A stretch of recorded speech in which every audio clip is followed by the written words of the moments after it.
রাধে রাধে প্রিয় ভক্ত, এই মুহূর্তে আমি রয়েছি ঠিক গিরি গোবর্ধন মহারাজের পরিক্রমার মার্গে। এটি হলো গিরি গোবর্ধন মহারাজের পরিক্রমার মার্গ। এই স্থান থেকেই আমি এই গিরি গোবর্ধন মহারাজের পরিক্রমা করে চলছি।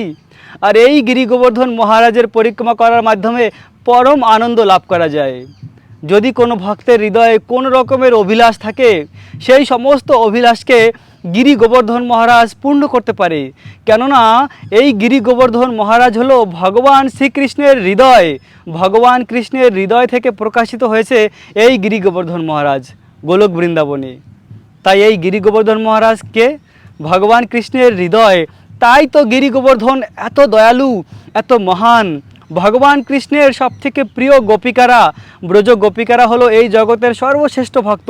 সেই ব্রজ গোপিকারা বলছিল যে, হে সখী, এই জগতের সর্বশ্রেষ্ঠ ভক্ত হলো গিরি গোবর্ধন। কেন? আমরা গোপিকারা কৃষ্ণকে এত ভালোবাসি, তাও কৃষ্ণকে আমরা সবসময় দর্শন করতে পারি না। আর গিরি গোবর্ধন মহারাজ কত ভাগ্যশালী দেখো, কৃষ্ণ সকাল হলেই এই গিরি গোবর্ধনের তটে চলে যায় লীলা করার জন্য এবং কৃষ্ণের গাভী আর কৃষ্ণের সখাদের সেবা করার সুযোগ পায়। পুরো দিন গিরি গোবর্ধন মহারাজ কৃষ্ণকে দর্শন করে এবং কৃষ্ণের সেবা করার সুযোগ পায়। গিরি গোবর্ধন মহারাজের তটে যে ফলের গাছ রয়েছে, সেই ফল এবং ঝর্ণার জল কৃষ্ণের সখাদের প্রদান করত গিরি গোবর্ধন মহারাজ এবং কৃষ্ণের গাভীদের খুব সুন্দর ঘাস খাওয়াতো।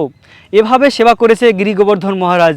আর গিরি গোবর্ধন মহারাজ পুরো দিন কৃষ্ণের অপরূপ সুন্দর মুখমণ্ডলকে দর্শন করেছে।